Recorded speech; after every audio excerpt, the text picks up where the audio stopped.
It was just after sunrise on September 23, 1780, when a lone horseman approached a narrow country road near Tarrytown, New York. The war had entered its sixth year. British armies still occupied New York City. Royal warships controlled the Hudson estuary. Thousands of veteran redcoats stood ready for another campaign. Yet the success of Britain's boldest operation no longer depended on generals, artillery, or fleets. It depended on one man riding quietly through territory controlled by the enemy with a handful of folded papers hidden inside his boot. Within a few hours, those papers would destroy months of secret negotiations, expose the most infamous act of treason in American history, and save the single fortress that held the revolution together. The remarkable part is not that the British plan failed. The remarkable part is who stopped it.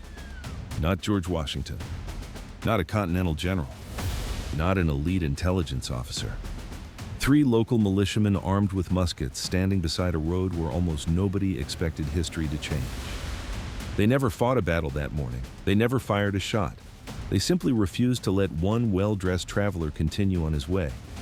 How could 3 ordinary civilians accidentally uncover a conspiracy that nearly handed the British Empire victory without another major campaign? The answer begins with a system that almost worked perfectly. Because by September 1780, Britain had stopped trying to destroy the Continental Army alone. Instead, Sir Henry Clinton, commander of British forces in North America, had begun investing heavily in intelligence, espionage, and political subversion. If American defenses could be opened from within, costly assaults became unnecessary. Why storm a fortress if someone inside was willing to unlock the gate? No target mattered more than West Point. Standing on steep cliffs overlooking a sharp bend in the Hudson River, West Point was far more than another fort. Massive chains stretched across the river to block enemy ships. Batteries dominated every navigable approach. Redoubts crowned the surrounding hills, allowing American artillery to cover one another in overlapping fields of fire. Supply depots, workshops, barracks, and magazines turned the position into the logistical heart of the Northern Theater. Whoever controlled West Point controlled the Hudson. And whoever controlled the Hudson could split New England from the middle and southern states. British planners had understood that for years. So had George Washington. He called West Point the key to America. If that key changed hands, the entire strategic balance of the revolution could collapse. The British knew they probably could not seize it by force. Previous campaigns had already shown how difficult the Hudson Highlands were to attack. Narrow roads, broken terrain, dense forests, and heavily fortified elevations favored the defenders. A conventional siege would demand thousands of troops, enormous supplies, and weeks of preparation, giving Washington ample time to respond. There was a far easier solution. Find someone already inside. That someone was Major General Benedict Arnold. Today, Arnold's name is almost synonymous with betrayal, but in 1780 the story looked very different. Few American officers possessed a stronger combat record. He had helped capture Fort Ticonderoga in 1775. He fought with extraordinary courage during the invasion of Quebec. At Saratoga, despite serious wounds, his aggressive leadership helped secure the victory that convinced France to enter the war. Many Americans considered Arnold one of Washington's finest battlefield commanders. Washington certainly did. He repeatedly defended Arnold against criticism from Congress and entrusted him with increasingly important responsibilities. Yet years of battlefield injuries, mounting debts, accusations of corruption, and personal resentment slowly transformed one of the Revolution's greatest heroes into one of its greatest dangers. British intelligence noticed. General Clinton realized something many others missed. Arnold no longer needed convincing that America could lose. He only needed convincing that Britain could offer him a better future. Months of secret correspondence followed through carefully concealed channels. The intermediary chosen to manage the operation was one of Britain's most talented intelligence officers, Major John André. Unlike many professional soldiers of the 18th century, André possessed exactly the qualities an intelligence service valued. He was educated, multilingual, socially gifted, and unusually calm under pressure. Before the war, he had studied art and engineering. Fellow officers admired both his intelligence and his charm. Clinton trusted him enough to place him at the center of one of the most sensitive operations of the entire conflict. His mission sounded deceptively simple. Meet Arnold, receive the plans, return safely to New York. Then, let the British Army capture West Point almost without firing a shot. On paper, it was one of the most elegant intelligence operations attempted during the American Revolution. In reality, it depended on one assumption: that one British officer could travel through hostile territory without anyone asking one extra question. For Arnold and André, everything depended on secrecy. Not speed, not force, secrecy. Every letter had to survive interception. Every messenger had to appear ordinary. Every meeting had to leave no witnesses. Months of planning had produced a network that, remarkably, remained hidden from both George Washington's headquarters and American counterintelligence. The operation had become so refined that by late summer of 1780, the British believed they were no longer trying to create an opportunity. They believed they were preparing to collect it. The agreement was staggering in its scale. Arnold would surrender West Point almost intact. In exchange, he expected roughly £20,000, a fortune by 18th century standards, and a commission as a brigadier general in the British Army. More valuable than the money was security. Arnold believed Britain would ultimately win the war, and he intended to stand with the side he thought history would remember as the victor. But money alone could never deliver a fortress. The British needed something even more valuable: information. Not vague descriptions, not rumors. Exact military intelligence.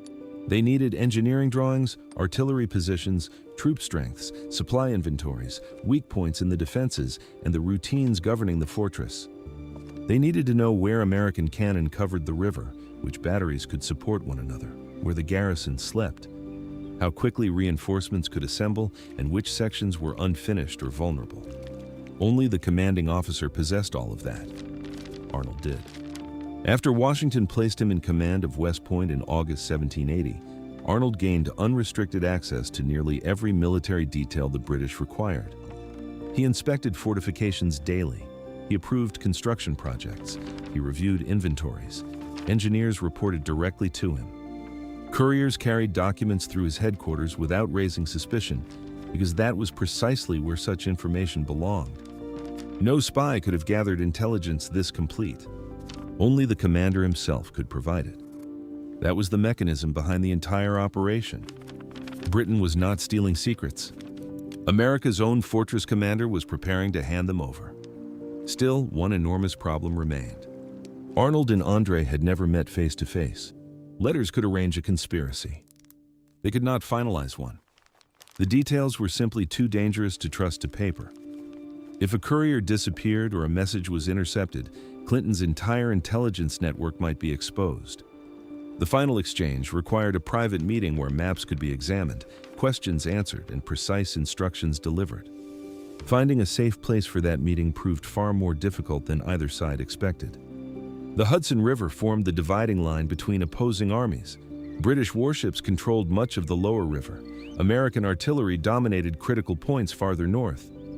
Patrol boats watched the water by day and by night. Local militias monitored roads leading inland. Civilians often recognized strangers immediately. Every movement carried risk. After weeks of negotiation, a solution emerged. The British sloop of war Vulture would sail quietly up the Hudson under cover of darkness. Arnold would arrange a landing from the American side. André would come ashore briefly, complete the exchange, and return to the ship before daylight. If everything went according to plan, the meeting would last only a few hours. No one outside the conspiracy would ever know it happened. On the night of September 21st, 1780, the Vulture anchored in the Hudson below West Point. The river was calm. Darkness concealed the movement of small boats.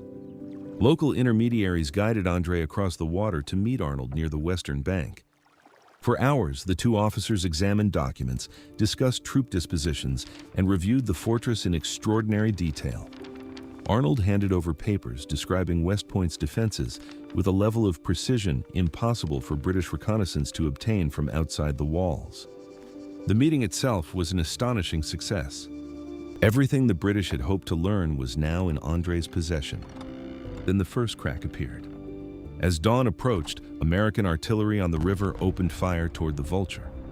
The ship's captain, unwilling to leave his vessel exposed to enemy batteries, ordered it to move farther downstream, beyond the range where André could safely return. Suddenly, the original escape route no longer existed. That single decision changed everything. Neither Arnold nor André had expected to improvise. The entire operation had been designed around the assumption that André would spend only a few hours on American soil before rowing back to British protection. Now he was stranded behind enemy lines. Arnold proposed a different solution. Instead of returning by water, André would travel overland through the neutral ground toward British-controlled New York. The journey was dangerous, but not impossible. Travelers crossed the region regularly. Loyalists, patriots, merchants, refugees, and militia patrols all moved through the same fractured landscape. With the proper appearance and enough confidence, a determined officer might slip through. To improve his chances, André made two decisions that would later define his fate. He exchanged his military uniform for civilian clothing, and he accepted official-looking travel papers identifying him under an assumed name. From that moment, he was no longer operating as a uniformed officer, traveling openly under the customs of war. He was moving secretly through enemy territory carrying concealed military intelligence. Legally, the distinction was enormous. Strategically, it seemed necessary. Neither André nor Arnold believed those choices would matter for very long. After all, the most dangerous part of the operation appeared to be over. The documents had already changed hands. Now, only one quiet ride separated Britain's greatest intelligence success from New York City. Neither man realized that the real test had not been the secret meeting beside the Hudson. It was the ordinary road that lay ahead. As the sun rose over the Hudson Highlands on September 22, 1780, Major John André found himself in a position every intelligence officer is trained to avoid. He was alone. He was behind enemy lines. He was carrying documents that could reshape an entire war. And the carefully designed plan that was supposed to protect him had already collapsed. Everything now depended on reaching British-held New York before anyone looked too closely. Arnold understood the danger immediately. The safest option would have been to destroy the papers and abandon the mission altogether. Months of preparation would have been lost, but the conspiracy itself might survive. Instead, both men made the opposite calculation. The information was simply too valuable to sacrifice. So Arnold provided André with everything he believed would allow him to pass unnoticed. Fresh civilian clothing, a horse, food for the journey, and, perhaps most importantly, written papers identifying him under the false name John Anderson. The pass bore Arnold's own authority as commander of West Point. It instructed American forces to allow the bearer to travel without interference through the surrounding territory. To most officers, such a document would have seemed almost impossible to question. After all, why would anyone challenge paperwork personally issued by one of George Washington's senior generals? On paper, the disguise looked convincing. In reality, it introduced a dangerous contradiction. The farther André traveled, the less his safety depended on the quality of the documents. It depended on the judgment of strangers. The route south led through what Americans simply called the neutral ground. The name sounded peaceful. It was anything but. Stretching through parts of present-day Westchester County, the region had become one of the most dangerous landscapes in North America. Neither army exercised complete control there. British patrols entered from New York City. Continental detachments pushed south from the Highlands. Local militia companies guarded roads whenever they could. Between them operated loyalist raiders, patriot scouts, deserters, smugglers, highway robbers, escaped prisoners, and civilians trying to survive another year of war. Uniforms often disappeared beneath ordinary coats. Allegiances changed from one village to the next. A traveler could be welcomed at one farmhouse and arrested at the next. For intelligence work, it was both the ideal environment and the worst possible one. The confusion created opportunities. It also made every unexpected encounter unpredictable. André knew this. He had traveled through contested territory before and understood that confidence itself could become protection. A nervous traveler attracted attention. A composed gentleman carrying legitimate-looking papers often did not. so he rode south at a measured pace, avoiding unnecessary haste. Along the way, nothing immediately suggested disaster. The forged identity held. The travel pass appeared to satisfy those who examined it. Roads remained open. Hours passed. Each successful checkpoint increased confidence that the operation had survived the loss of the Vulture. Meanwhile, events farther north made the conspiracy even more dangerous. George Washington was preparing to inspect West Point personally. The visit had already been arranged. Within days, Washington expected to meet Arnold at the fortress, review its defenses, and discuss future operations. Neither Washington nor his staff had the slightest indication that the commander awaiting them had already agreed to surrender the entire position. Time suddenly became the most valuable resource either side possessed. If André reached New York first, Clinton could move quickly. If Washington arrived first, Arnold would still appear to be one of his trusted generals. Neither man understood how close they were to colliding. That race remained invisible because every participant believed the operation was still secret. Arnold returned to West Point and resumed his duties as though nothing had happened. Reports were signed. Orders continued to flow. Officers came and went through headquarters exactly as before. Nothing about his behavior suggested that the plans of America's most important fortress had already left his command. Farther south, André continued riding toward British territory, carrying the folded documents where few people would think to search.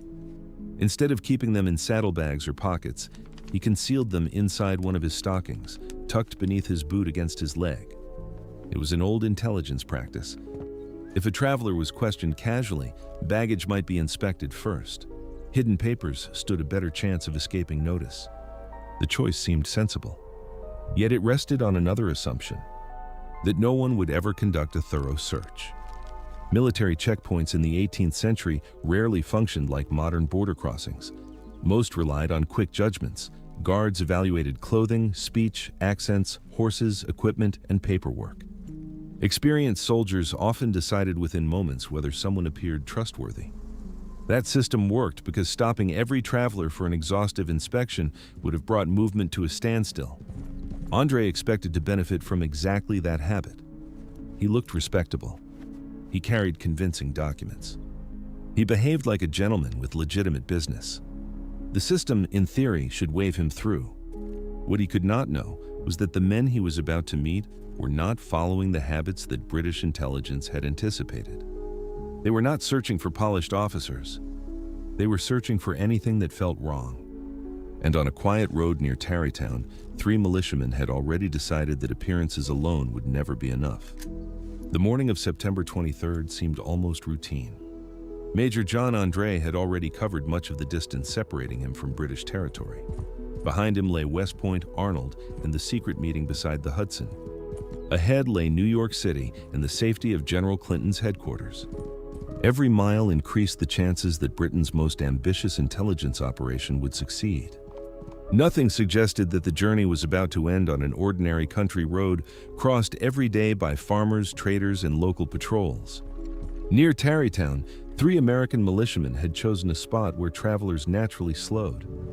They were John Paulding, Isaac Van Wart, and David Williams. None of them held high rank. None commanded large bodies of troops. None had any reason to believe that history was riding toward them. Like countless militia patrols throughout the war, their assignment was simple. Watch the road. Question suspicious travelers. Prevent enemy movement through the neutral ground. It was repetitive work, but it served an essential purpose.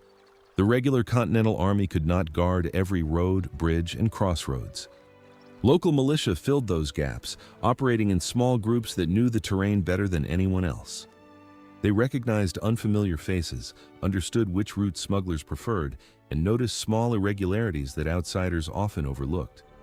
Their greatest weapon was not firepower. It was familiarity. Late that morning, André appeared on horseback.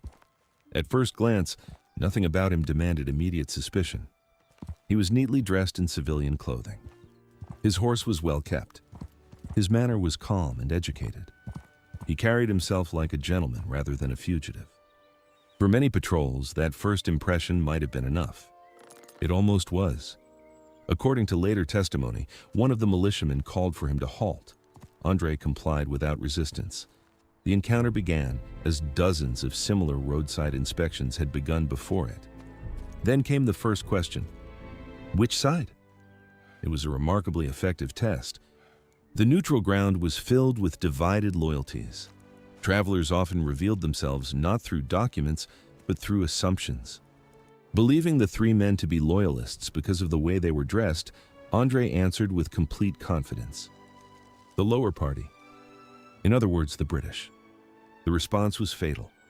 The militiamen immediately identified themselves as Americans. Within seconds, the balance of the conversation changed completely. Realizing his mistake, André tried to recover. He explained that he had misunderstood who they were. He quickly produced Arnold's travel pass, identifying him as John Anderson and authorizing his movement through American territory. Under ordinary circumstances, that document should have settled the matter. It carried the signature of the commander of West Point. Its language appeared official. Its instructions were clear. Many soldiers would have accepted it without another question. But something continued to trouble the militia. Perhaps it was André's first answer. Perhaps it was his confidence. Perhaps it was nothing more than instinct developed after years of watching strangers pass through contested territory. Whatever the reason, they chose not to rely solely on paperwork. That single decision became the turning point of the entire operation. Instead of waving him onward, they ordered a search. From André's perspective, the situation was rapidly becoming dangerous. He attempted persuasion before force became necessary. He emphasized his credentials. He insisted he was traveling on legitimate business. When that failed, he reportedly offered money if they would simply allow him to continue. The amount increased as the conversation continued. According to testimony given afterward, André promised substantial sums of cash. When money failed, he offered something even greater. If they escorted him safely to British lines, he claimed they could receive enormous rewards from General Clinton himself. For three ordinary militiamen, the offer represented wealth beyond anything they were likely to earn in a lifetime. The temptation was real. No witnesses stood nearby. No superior officer watched their decision. Had they accepted, André almost certainly would have disappeared into British-held territory before anyone realized what had happened. Instead, they refused. Again and again.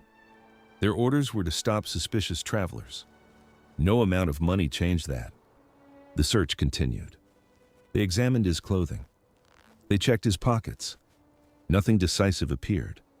For a brief moment, André may have believed the danger was passing. Then one of the militiamen inspected his boots. Hidden inside a stocking were several carefully folded sheets of paper. When they unfolded them, the significance became immediately obvious. These were not personal letters. They were detailed military documents.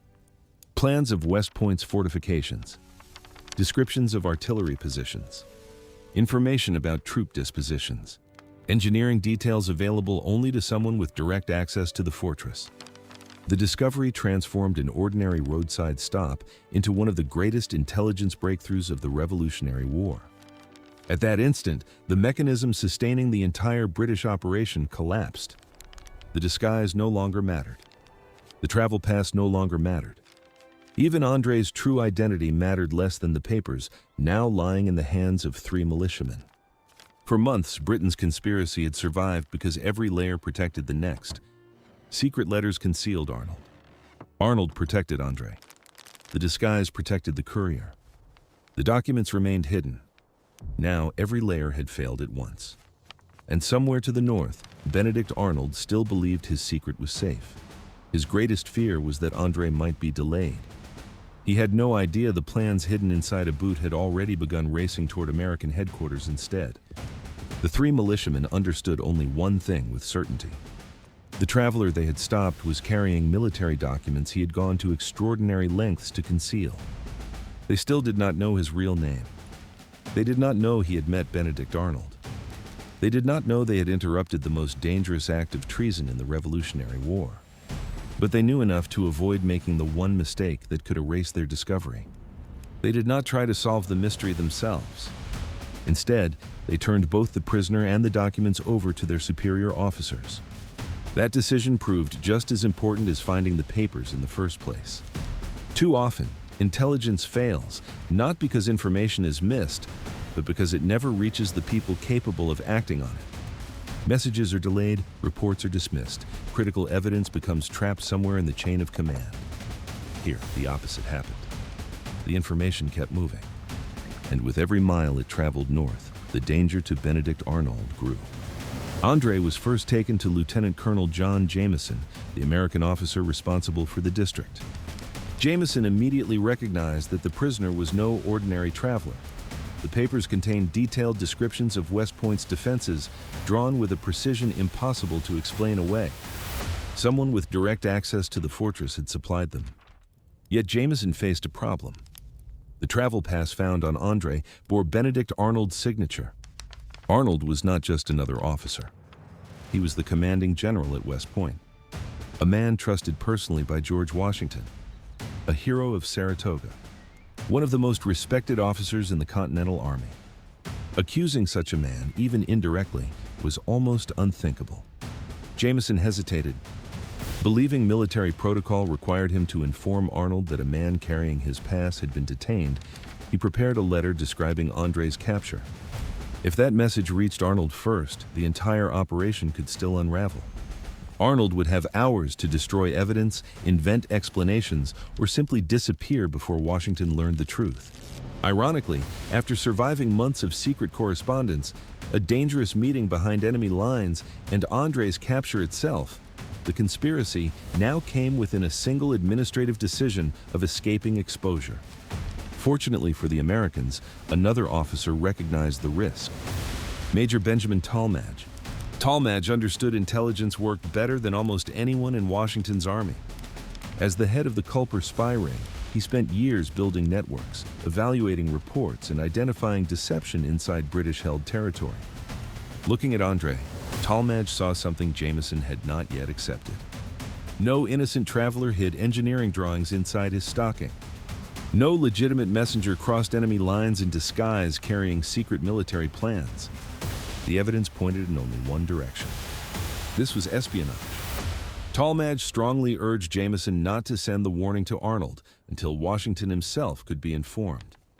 Jameson reluctantly agreed on one crucial point. André would remain under guard. But the letter warning Arnold had already been dispatched. Now 2 separate messages were racing toward West Point. One could save the conspiracy. The other could destroy it.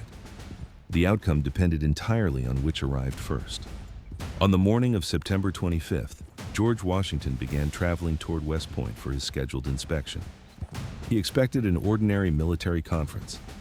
He planned to meet Arnold, examine the fortifications, discuss troop dispositions, and continue preparations for the next phase of the war.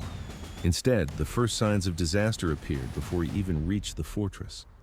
While Washington paused along the route, Arnold remained at his headquarters, unaware that André had confessed enough to expose the operation. Then a courier arrived carrying Jameson's letter. The warning was brief.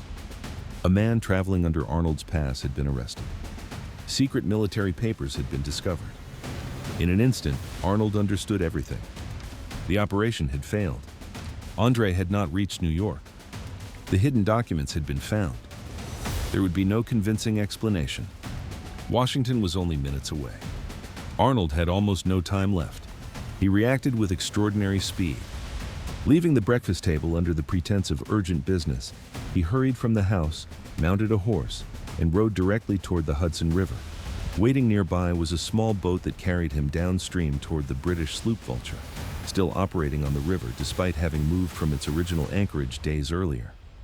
By the time Washington reached Arnold's headquarters, the American general was gone. The timing could scarcely have been closer. Had Washington arrived even a little earlier, Arnold might have been arrested inside his own command. Instead, he escaped Britishward only minutes before the trap closed. Washington entered the headquarters expecting to greet one of his most trusted commanders. Instead, he found confusion. Questions replaced routine. Then the captured documents reached him. As he unfolded the papers, the scale of the conspiracy became unmistakable. The plans described the very fortress he had spent years strengthening. The signatures were genuine. The intelligence was authentic. The betrayal came not from an anonymous spy, but from the officer he had personally entrusted with the defense of America's most important military position. The British had come closer to breaking the revolution than Washington had ever realized.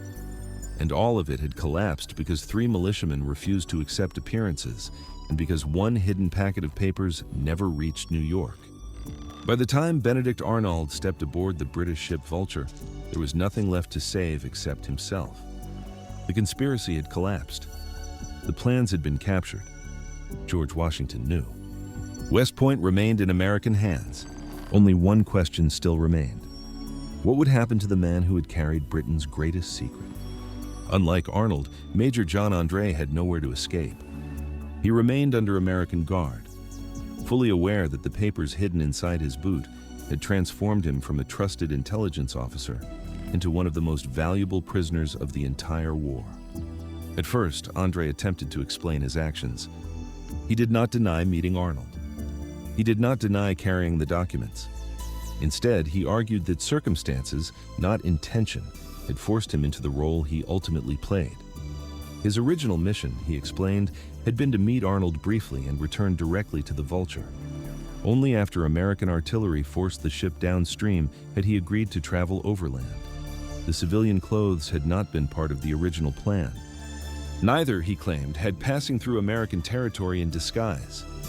From André's perspective, he had been adapting to an emergency. From the American perspective, the legal question was far simpler. How he had arrived behind enemy lines mattered less than how he had been captured. He wore civilian clothing.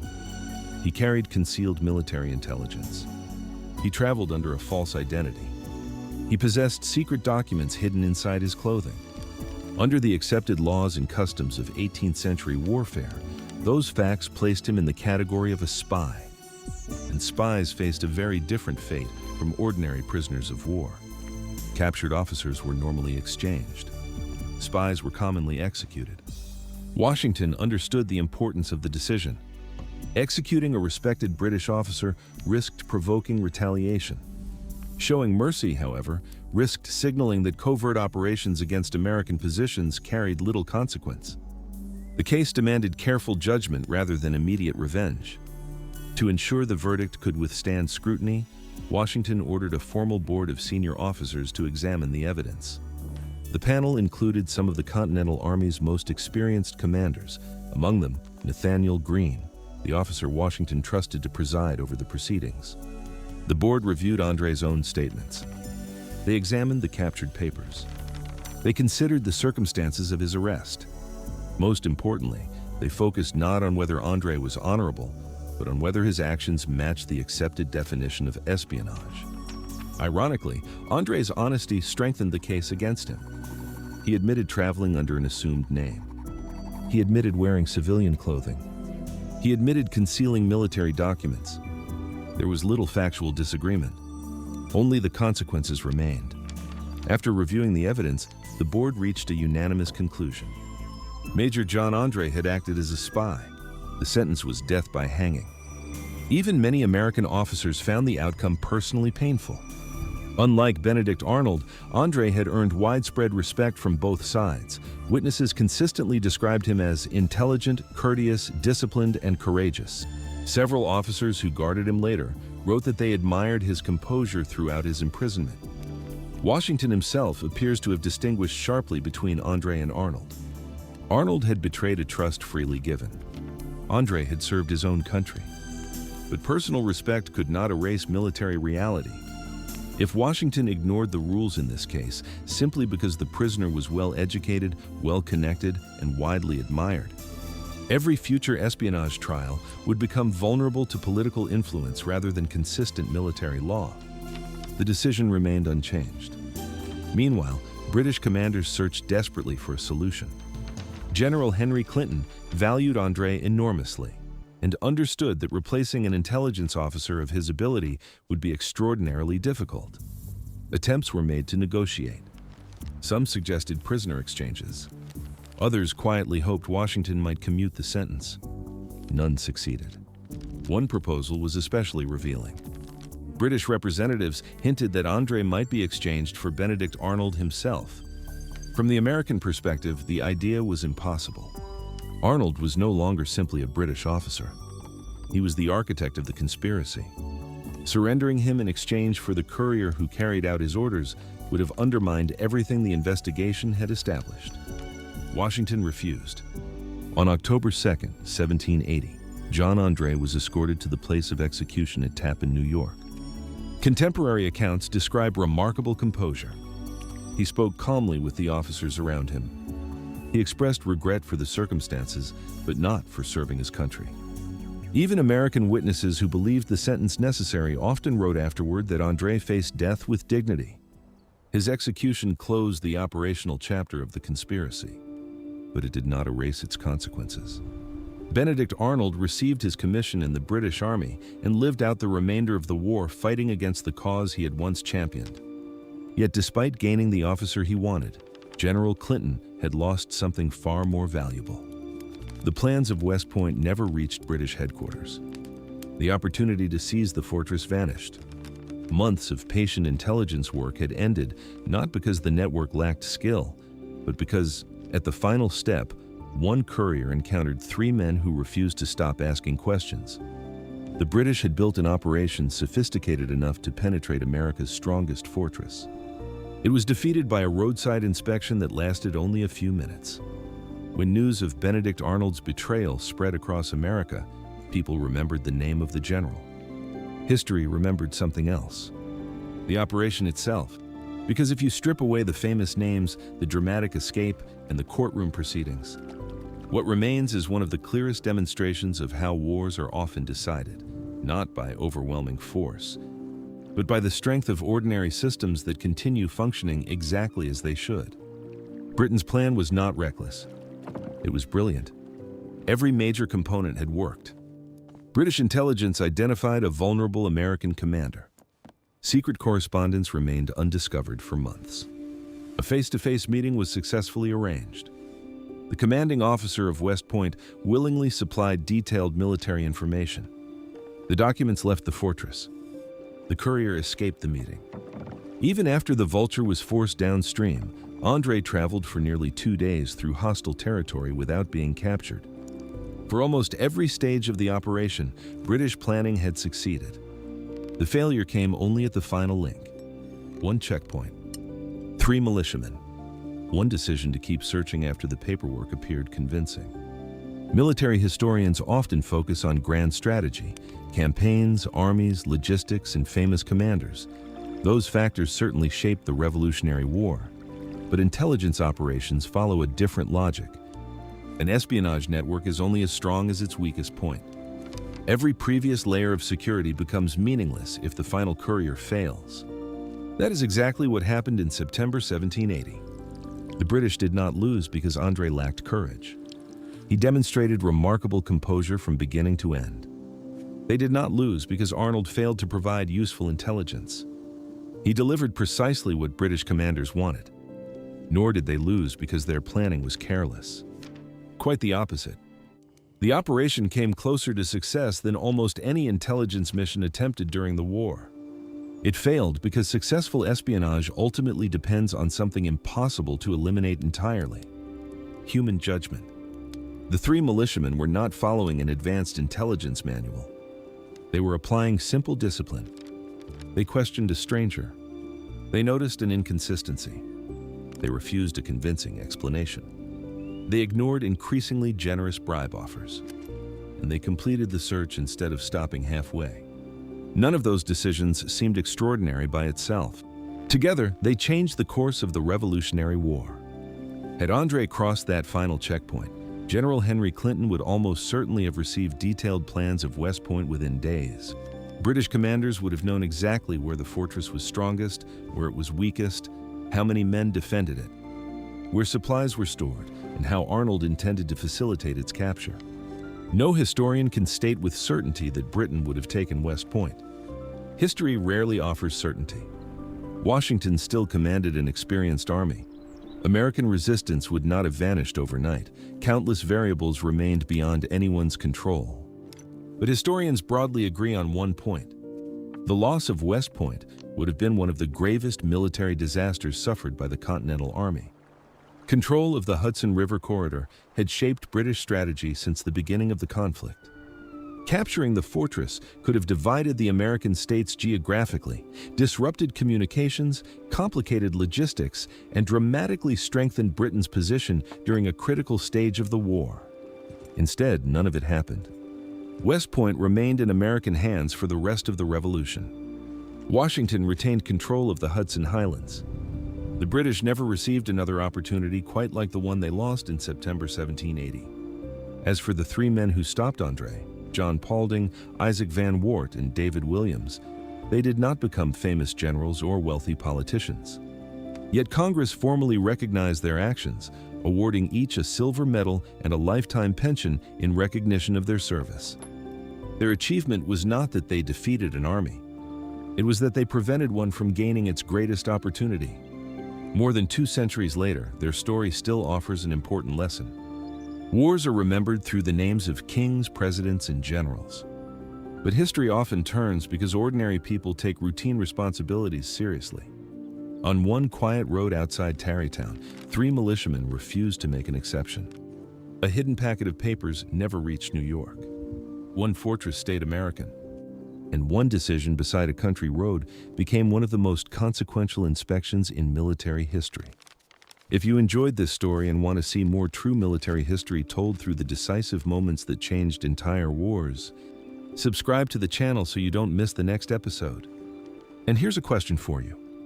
Do you think Britain could have won the Revolutionary War if West Point had fallen into British hands in 1780? Or was American independence already beyond Britain's reach? Let us know your thoughts in the comments.